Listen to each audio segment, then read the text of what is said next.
Okay, so here is the first book from the Little Blue Book collection that I'll be reading. It is book number 678, and it is entitled E.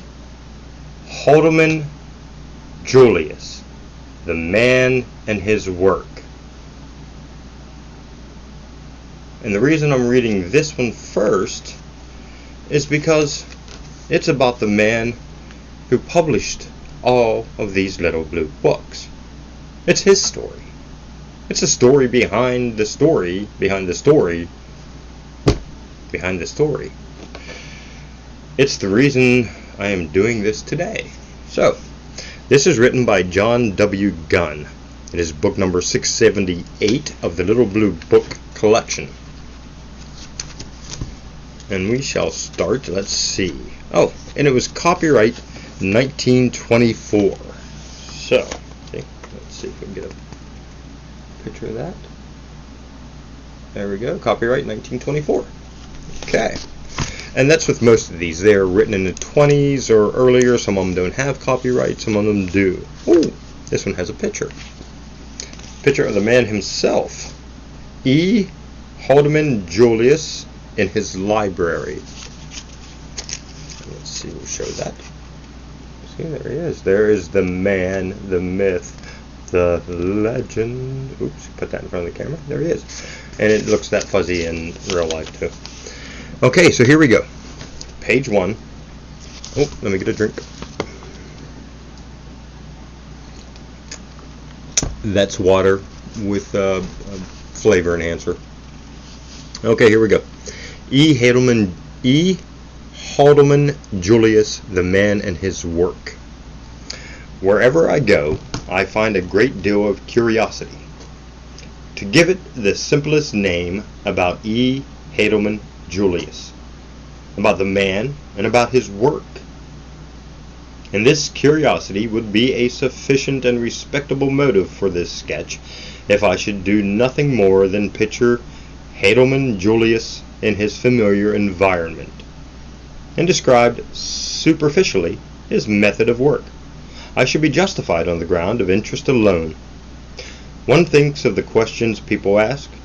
Questions is fairly obvious. What sort of personality has he? How does he spend his time outside of working hours? Is he sociable or solitary? Is he much given to talk, or is he a man of few words? What are some of his distinguishing ideas, and what is his attitude toward life in general? What does he read? There come as readily to mind certain questions about the man's work. How does he select the Little Blue books? Upon what principle? What are his relations with those who write them? What was the beginning of the Little Blue Book idea? Does he publish good books merely for their own sake, or is there a broad unifying purpose behind the enterprise? That's a good question. This last is the most important question. It is the real motive and justification of this sketch, giving it a significance beyond the mere interest of a human and objective picture. Indeed, if it were not for this, there would be slight excuse for writing about Haldeman Julius. Were he an ordinary publisher, got to turn the page, a producer of books and nothing else, even though these books should be of a consistently high quality, he would hardly be an important figure to the public. The interest that makes this sketch possible is in the first instance would not exist. He would be only one of a number of publishers, and the publication of books is far from being a novelty, it having been observed so long ago as the time of King Solomon that there was no need to the business. Haldeman Julius is the one publisher in America who emerges individually from the vast impersonal book market to excite a general inquiry. This, I invite you to consider, is the extraordinary fact.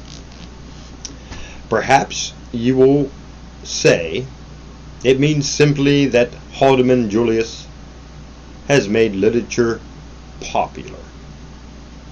Even so, it is not extraordinary. It is not a striking fact, a phenomenon worthy of special note, that a great multitude of people, far and wide, high and low, have become eager readers of the best books. That classics, which have been the obscure, neglected work of lonely spirits, the private delight of scholars, are now pursued lovingly by the average literate American, that indeed a quite considerable host of new readers have been shown into the treasure house of literature, opening with fresh and wondering minds the pages of the masters.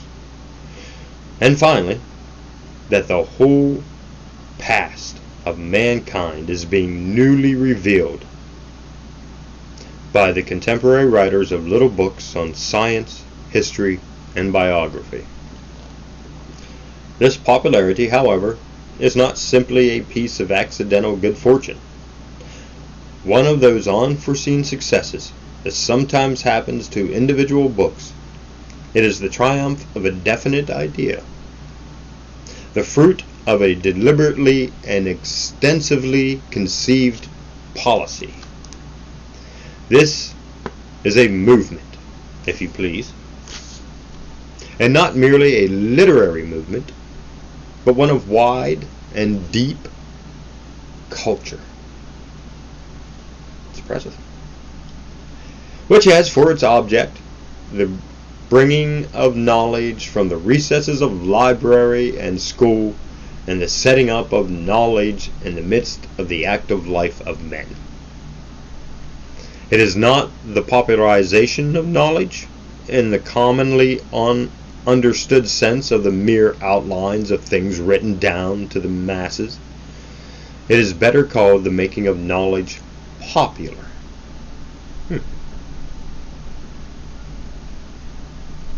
And I've lost my place. Real, intimate, effective. It seems to restore knowledge to its rightful connection with the open air of human nature, in the happy phrase of William James.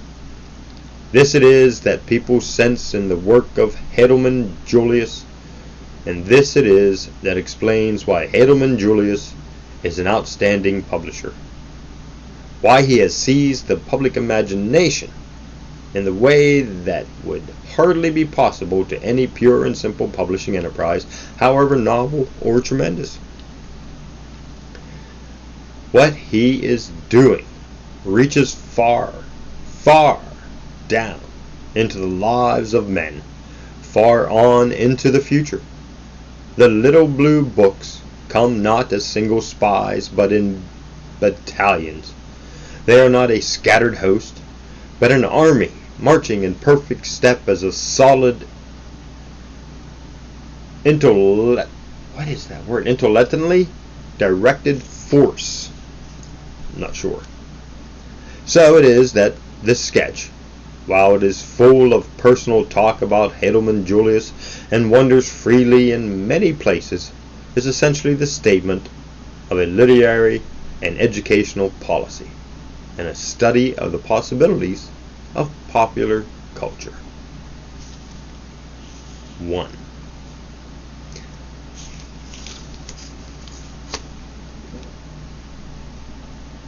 See the 1? 1.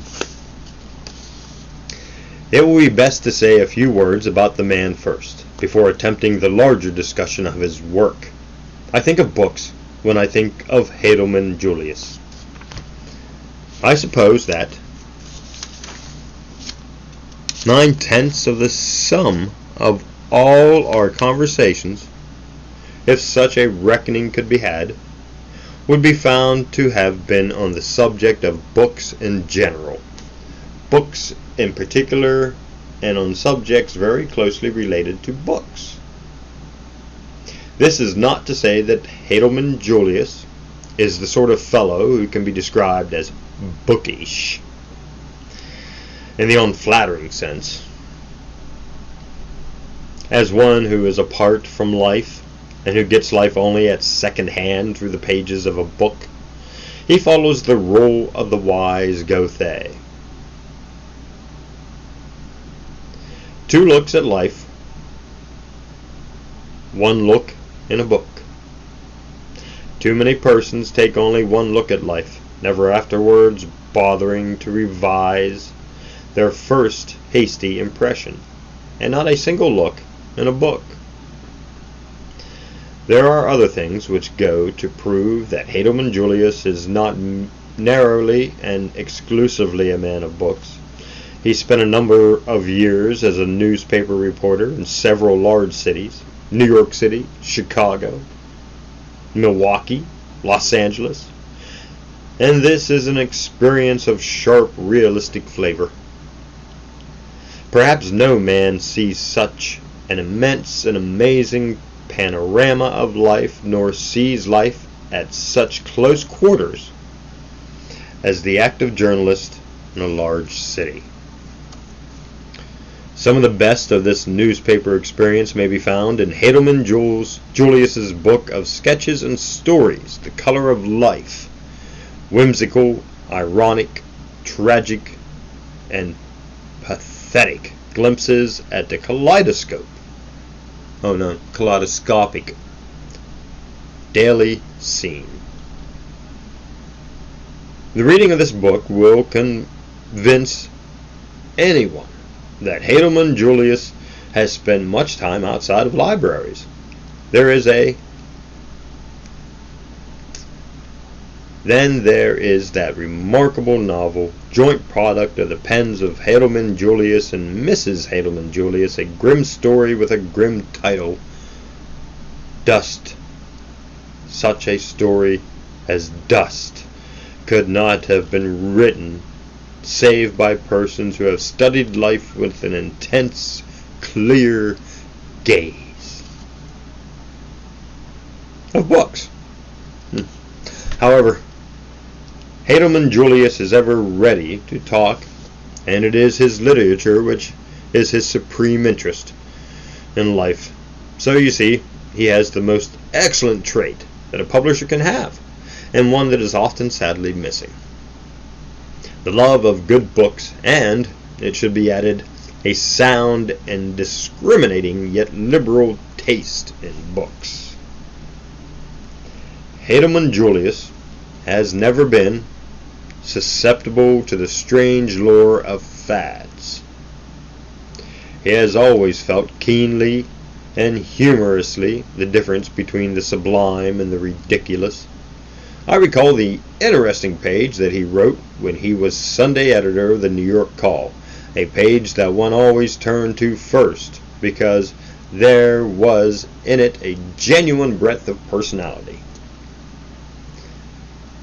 That was 10 years ago, and already Julius had attained the vantage ground of a sensible, humane, wittingly perspicacious conception of literature and life. He knew not only the difference between art and artifice, but the difference between art and chaos. That which was mere sound and fury, mere frills and froth, never deceived his alert, critical intelligence. He realized that the essentially expressionless writer would better leave the essentially inexpressible alone. New movements in literature and thought, the modern efforts to revalue life in an age of rapid and formidable change, were then in the full flush of their brave beginnings. And to these things Heidelman Julius was selectively receptive. He did not fail to recognize the authentic note while detecting the false gesture. Thus it was that Heidelmann Julius, when he came to build his magnificent series of little books, could be thoroughly modern without being maudlin, could accommodate the farthest reach of the human spirit to the deepest note of human truth. He was to erect a lofty structure, but he began with a strong foundation of values. Anyone who studies the present list of little blue books can realize how great would have been the disaster had this list been open to perverse and erratic influences, had it not been guided carefully between the two extremes of dullness and distraction. Memories of books are associated with my earliest memories of Heidelmann Julius. Not to forswear accuracy, I see Heidelmann Julius in the heroic performance of reading Dreiser's novel The Genius, and sometimes I think of him as still going on with the reading of it after the lapse of years. The phrase, wading through a book, is to me a picture phrase in which I see Julius with the massive red volume in his hands, sitting like Patience on a monument, reading on hour after hour, by day and by night. He kept at it. I forgot how long, until he turned the last page with an expiration of weary content, an ungainly and vigorous story, and I shall never cease to be grateful that Julius sent me the example he did. For I too read the story, skipping not a line, and I still have the sense of its prodigious and harrowing life. Recently we were talking of Dreiser, I'm not sure how to pronounce it, Dreiser, and Heidelmann Jules said, "You know, Dreiser has a love for his big figures moving with a spacious environment. Eugene, Whitla, Frank, Cowpepperwood, Lester, Kane, George, Hurstwood. The picture of Hurstwood, the suave, ruddy, surly-placed man, lording it over his little world, is very real. Sister Carrie, too, is real, but not so real as Hurstwood. In telling the story of Cowpepperwood, Dreiser fairly reveals in an atmosphere of power and magnificence. He is drawn to great stories, tremendous on common situations. Think what a story that is of the mad, headlong, grandly defiant affair of Whitla with Suzanne Dale and the genius. What a contest of wills between Whitla and Mrs. Dale, with Whitla's inherent weakening leading him to a fall. One can imagine how Cowperwood, the strong and dominating, unhampered by the autistic instability of Whitla, would have carried off such a situation. The liberality of Heidelmann Jules' taste in literature, his fidelity in the spirit of it, his grasp of essentials is revealed by his admiration for Dreiser. Sensitive to all the shades of style, a lover of excellent writing, Heidelmann Julius nevertheless brushes aside Dreiser's stylistic defects and goes to the heart of the man. He tells a great story. He makes his characters vividly and vigorously real. He has the true, creative feeling for life. And in the presence of such strength, why cavil about the lack of grace? Balzac lacked a graceful style. Stevenson had it, if ever a man did. And it is needless to ask, who was the greater writer? Stevenson is charming, but Balzac is overwhelming. Style is delightful.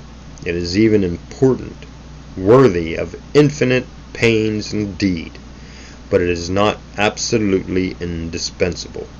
One may have style, and be a villainous writer. As to the length of the Dresser novels, which reminds one of those indefectible storytellers, Dickens and Thackeray, Julius thinks of the Titan as spanning a continent, with Culpeper Wood resembling the colossal figure of Gulliver in Lilliput. He read the Titan while en route from Los Angeles to New York City. He began the story as the train was pulling out of Los Angeles, and he finished it 5 days later as the train was pulling into New York City. He is, of course, rather a slow reader, and a careful, retentive one. Once he gets hold of a thing, he seldom lets it go. But he has a discriminating memory. He is not one who has loads of learned lumber and unassorted detail in his head. Whatever interests him and seems useful to him, he remembers clearly, and he has the art of forgetting the trifles and non-essentials.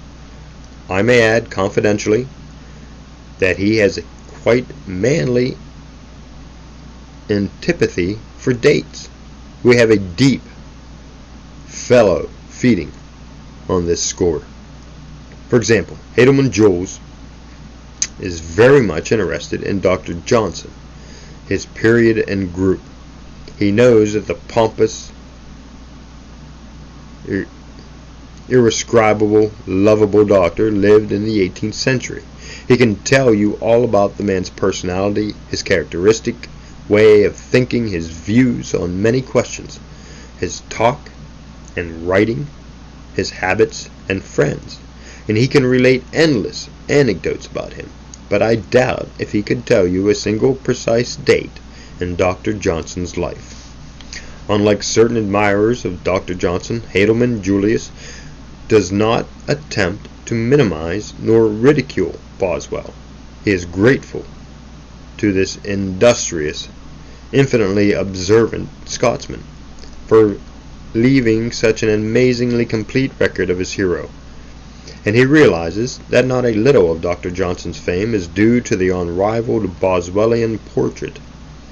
He was an ideal biographer, was Boswell, submerging his own ego more than any man has ever done, missing not a word, not an act, not a feature of Dr. Johnson that was worth the telling, devoting himself to this high task in the most humble spirit, to the exclusion of all other interest.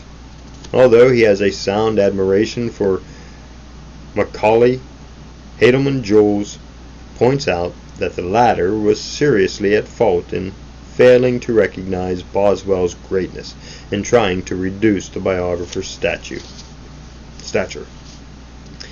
It is a long leap from Dreiser and these older giants of literature to Bill Nye, not a giant, he, but an absurd and antic child. Perhaps it is unkind to tell it, though I own unashamedly to my part in it, but Heidelman Julius, when he first came to Gerard, hearkened for a brief while to the boisterous mirth of this early American fun-maker. Not that Bill Nye held him for long, about a week it was, I believe, but Heidelman Julius' vast sense of humor, catholic and insatiable, could not resist a laugh or two in passing at the sheer, sprawling comicality of Nye. We read Nye aloud for a half-dozen of evenings, and I recall that Heidelman Julius especially enjoyed Nye's irreverent and irrelevant sketches of certain worthy gentlemen of history. Oddly enough, I remember one phrase that threw him into a paroxysm of laughter. Paroxysm? I'm not sure. Where Nye speaks of the death rattle of the bathtub. He was amazed, or he was amused too, by the definition of religious freedom apropos of an account of the Pilgrim Fathers, the art of giving intolerance a little more room. Hidelman Julius quickly got all he wanted from Bill Nye, and ever since he has been indifferent to him. I am unregenerate enough still to have an hour's fun with him twice a year. We also read Mark Twain's early sketches, and Hidelman Julius was hugely appreciative of the little narrative of Tennessee journalism, which tells of the editor's incessant duels with readers who have been offended by exceedingly personal items. Mark Twain, I need hardly add, is still loved by Hidelman Julius. Twain, the realist, the spiritist, the philosopher, the Twain of Huckleberry Finn, the man who corrupted Hattleberry, and the mysterious stranger. Another humorist who momentarily diverted Hidelman Julius at the period of Stevenson Leacock, a modern and sophisticated Bill Nye, but Leacock also is no longer of the elect. I own that I like this catholicity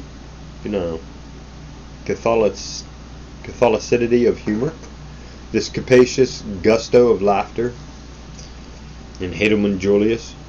He appreciates humor in the most subtle and refined nature, and humor that is more or less obvious and irresistibly ridiculous. But whatever the order of humor, there must be in it something apt, picturesque, spontaneous. If it appeals to Hidelman Julius, the pointless and puerile bores him beyond utterance. Next to books, humor has furnished the most powerful mutual attraction in my friendship with Hidelman Julius. Not a discreet discourse, merely smiling wit, although this has its place, but an immense and impetuous humor, a thing of mighty and prolonged laughter, the humor that envelops the whole man and shakes him in a very gale of cacoetation, the most profound and fearful quaking of the risibilities. It is the kind of laughter that leaves one weak, and that is a most excellent tonic for a wayward digestion. It's a little odd, wayward digestion. Sober citizens, seeing Hidelman Julius thus convulsed, might lose confidence in him. Can a man who will throw dignity to the winds and laugh with such utter abandon possibly be as sound and serious as he should be? Therein the sober citizens would be wrong. For there is in laughter the true stuff of wisdom, protecting one from the errors and absurdities of life. One who has so keen and hearty a sense of the absurd is not apt to be himself absurd. And such a one is in touch with the larger elements of human nature. I believe the man of humor is the more accurate thinker, the better reasoner, the more accurate observer of life. The essence of humor is incongruity, and a sense of humor is the faculty largely intuitive of perceiving the discords and disappropriatenesses, the irrelevances and inconsistencies of things. Humor is indeed akin to logic, and it is never quicker than in exposing logic itself.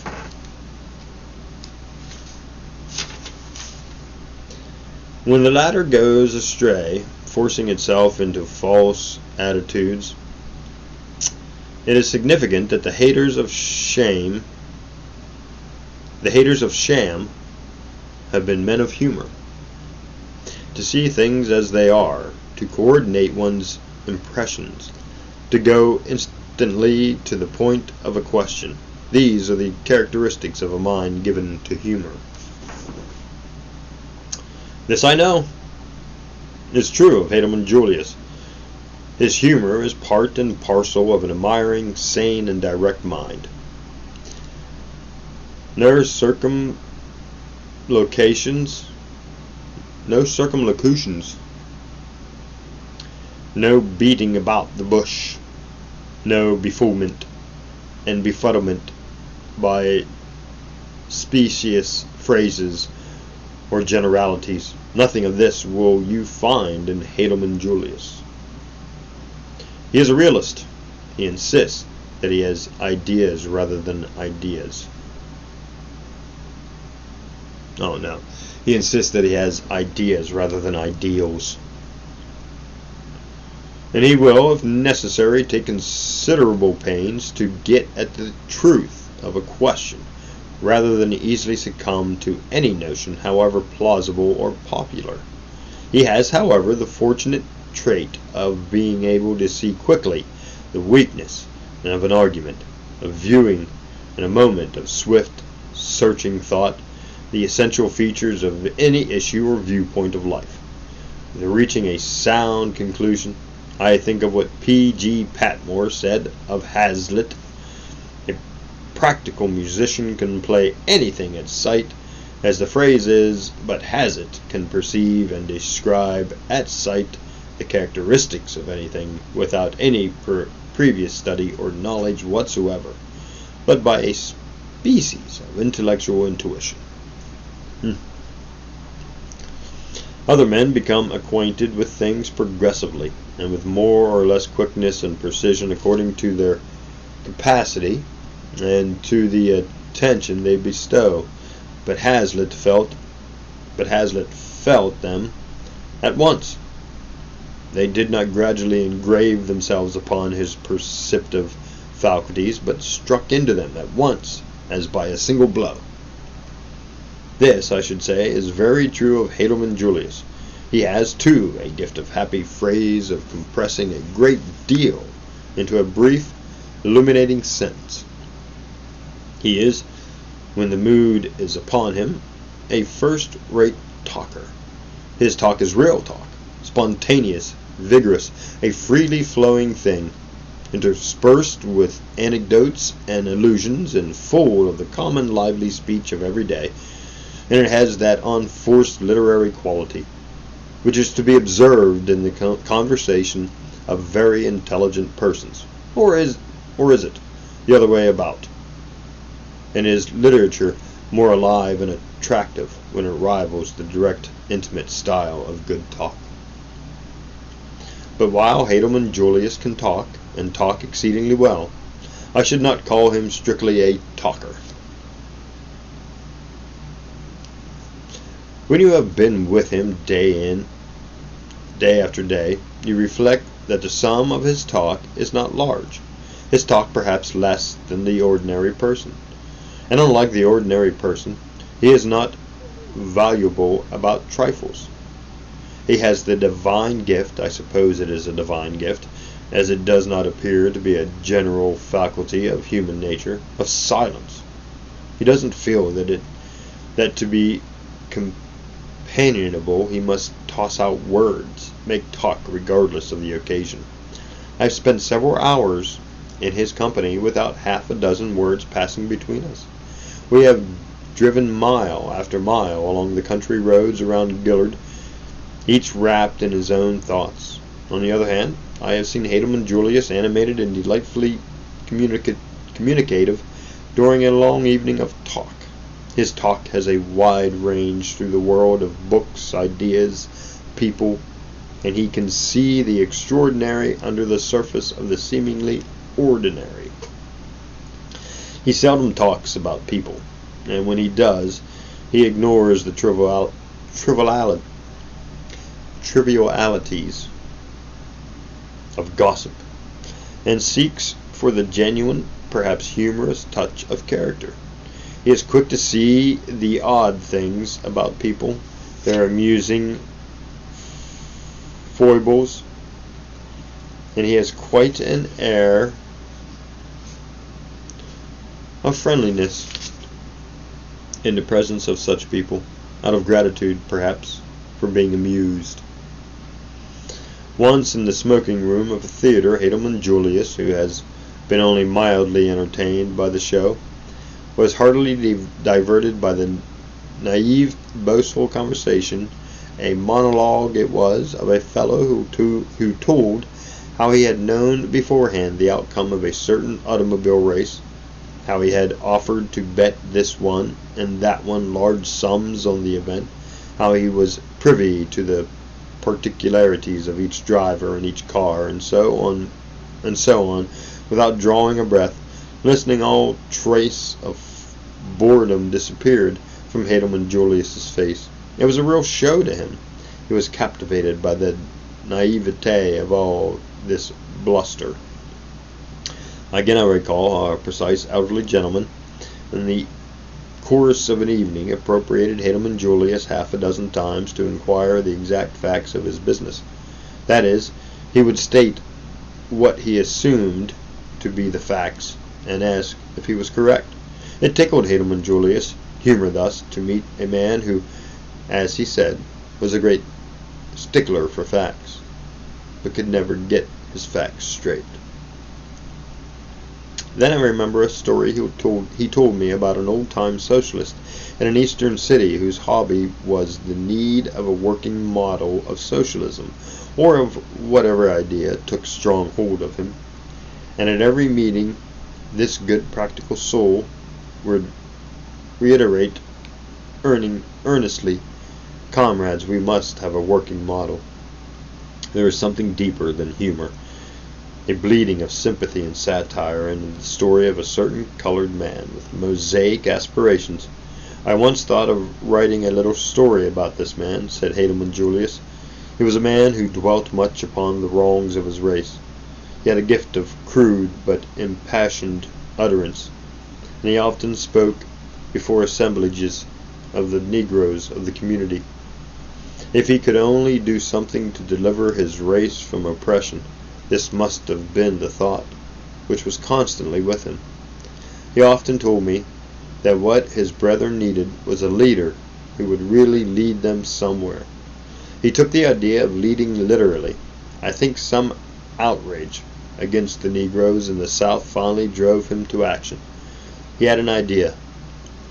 The thing to do was to lead the Negroes out of the country and into Mexico, where he thought they would find free and humane treatment. He was an avid reader and had read something about the advanced social ideas of Mexico. So his plan was quite simply to start walking south, and as he went along to gather about him the Negroes of each community, and thus to inspire a general exodus of his race. It was a great dream, a really dramatic picture, and he could see the army growing larger as he went further south, until eventually his race, depopulating the South, would stand on the free soil of Mexico. But alas, this man's endurance was only human, if his vision was divine. He never got more than a dozen miles on his liberating march. He informed me sadly that he had to turn back because his feet hurt him. But I think he was sore at heart, too, because his people had not responded as he had hoped to the vision that he brought them. I have said that Hadelman Julius is a realist, and he looks for the deep, authentic note of reality in literature. With the seeking after strange new forms, he is not so much impatient as frankly unsympathetic. We were talking of this one day, discussing a recent novel. There was a truly astonishing dance in mid-air, or a grotesque striding on verbal stilts, or a prodigious writing in the bowels of chaos. But whatever one might call it, there was no clear, solid, genuine theme upon which one could place a finger of understanding. The author, said Hadelman Julius, might be seeking to astonish his readers by strange, unearthly performance, as he might be seeking sincerely enough to hit upon a new means of communication with his fellows. At any rate, he continued, "This seems to me a futile chasing after shadows. At best, and however sincere, it arises from a peculiar confusion of values. Apparently there is a notion that form is somehow expressive by and of itself, that if one can find a new way of saying things, this will be equivalent to having new things to say." Need a drink?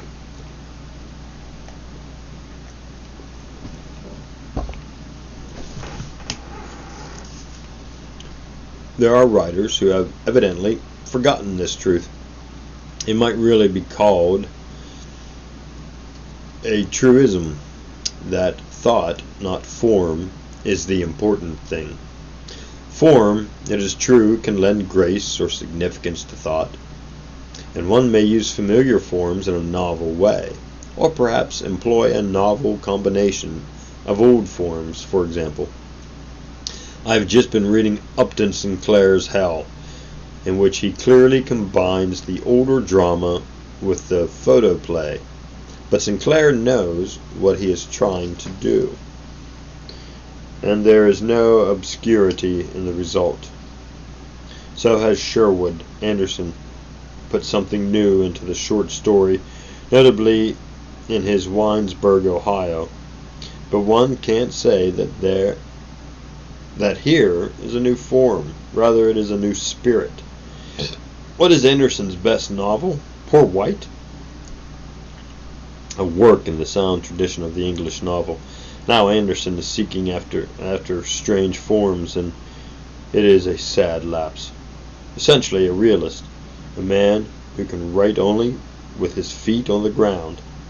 He has lost himself in the clouds. I don't honestly believe that if a man has something to say, and a powerful urge to say it, he will waste much time finding a medium for his message.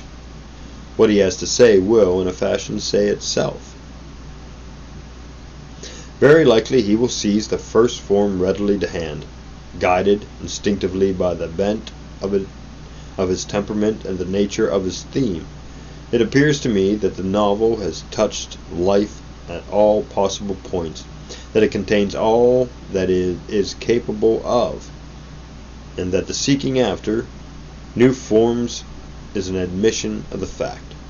Certainly the novel has exhausted its capabilities in the reproduction of visible life and the ordinary study of human nature, and now we have a novelist like James Joyce trying to give us the stream of consciousness, seeking to penetrate indeed to what is below consciousness, below action, and even thought, to what resides in the subtle processes of the blood itself.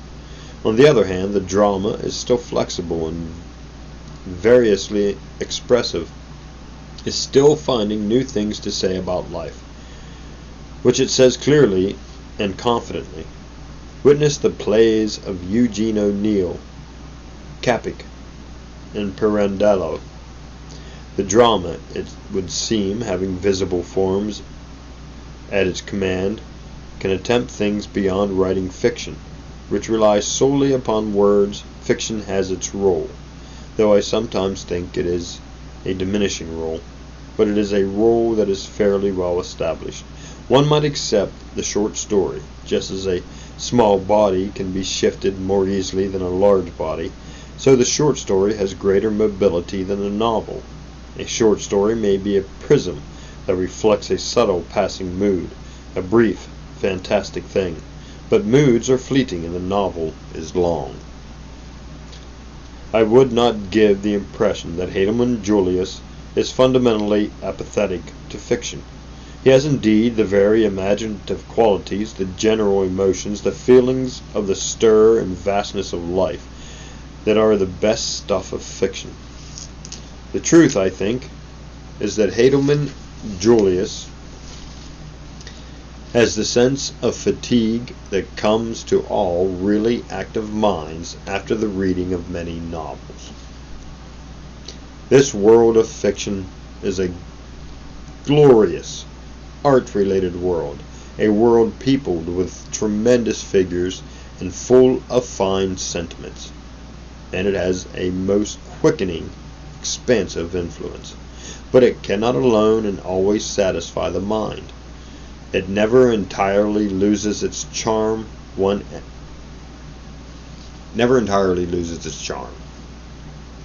enters it again and again for a brief, thrilling glimpse, but more and more one seeks the solid, immediate contacts with life. Thus, Haydn Julius prefers biography to fiction. There are so many real men and women that I long to know about great figures of the past, significant figures of the present, that I find it increasingly difficult to interest myself in imaginary people, explains Haydn Julius. There is an intimate note and air of reality in biography that fiction can hardly attain. You will find, too, that the elements that appear to you in fiction are also present in biography. Here you have color, conflict, character. Above all, you have character. As character is what appeals to me most powerfully in fiction, and it is indeed the chief business of fiction to portray character. So in biography, I find this appeal in a greater degree. What character in a novel could be so real and so important as Dr. Johnson, as Boswell pictures him for us? What mere amazing and tragic story can the novelist conjure out of his imagination than the story of Oscar Wilde, as it is, supremely told by Frank Harris? What novel has ever pictured the contemporary human scene more vividly and minutely than Pepe's Diary? I have, of course, no patience with those who dismiss the novel because they don't like imaginative writings. Imaginative writing is... That doesn't make sense. Must have missed a page. Yep. Okay. Imaginative writing is the greatest kind of writing. But I contend that biography and history, if they are written as they should be, belong in the class of imaginative writing. One can see real people and real events with the vivifying eye of the imagination. The biographer has the same task of making character real that confronts the novelist. Just as the novelist must do something more than merely give a bare record of events, so must the biographer achieve a far more difficult task than that of simply putting before his readers the chronological record of his subject's life. He must illuminate the facts with an accurate perception of character. He must have a proper sense of the fateful issues of life. He must get in all the fine shades as well as the bold outlines. Think what a staggering work of the imagination is Wells' Outline of History. Wells pictures the history of mankind from the very dawn of life on this planet and all its pain and glory. The sweep of the ages is in his work. And do you think it did not require the very highest order of imagination to make all this so real? Wells, as the novelist, has told a number of great stories, but the greatest story he has ever told is his story of the human race. Frank Harris has been mentioned. He is a living writer and one who has never reached anything like popularity, although he has a considerable and ardent following. To me, it is proof of the sane, clear, honest judgment of Haydn Julius that he recognizes Harris' greatness and is unmoved by criticism of the man. If Harris had done nothing but write his masterly biography of Oscar Wilde, his place in literature would be assured, declares Haydn Julius. This is one of the few really great biographies in all literature.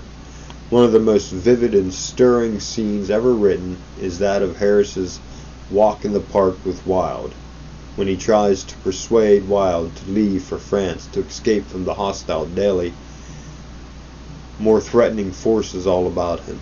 Harris has the flight completely arranged, and he shows Wilde clearly his true position. But Wilde is a beaten and broken man. He has lost the springs of action, and Harris' strong plea is unrivaling.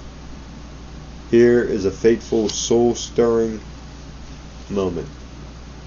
A moment that reveals in an illuminating flash the very depths of character, and Harris has caught it forever, so that the generations of men may behold it with pity and wonder. Harris reaches a high point of thought in the discussion of love between him and Wilde. What a frank, lofty discussion of this subject. The one thing that I greatly dislike in the Wilde biography is the sordid description of the actual physical end of Wilde. Not that the end is ugly, but that it is pointless. We all come to that. But when all is said, Harris's book, out of all the books that have been written about Wilde, is the book that makes the man live for us. Harris is a great critic. His contemporary portraits are unique and valuable additions to our literature. The irony of it is that Harris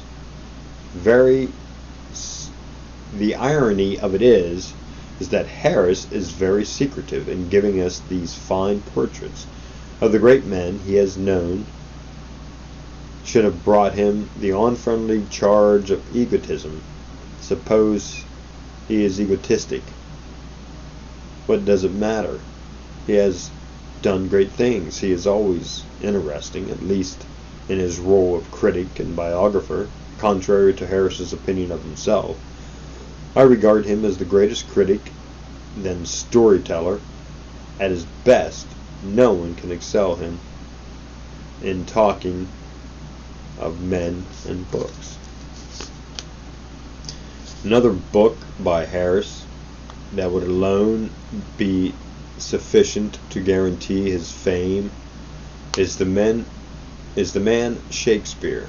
What an achievement it was after 300 years of voluminous writing about Shakespeare that Harris should produce such an original, important study of the man. How intensely human he made Shakespeare. What a breadth of passionate reality there is in this book. Okay. And I'm going to take a break because that's an hour's worth of reading.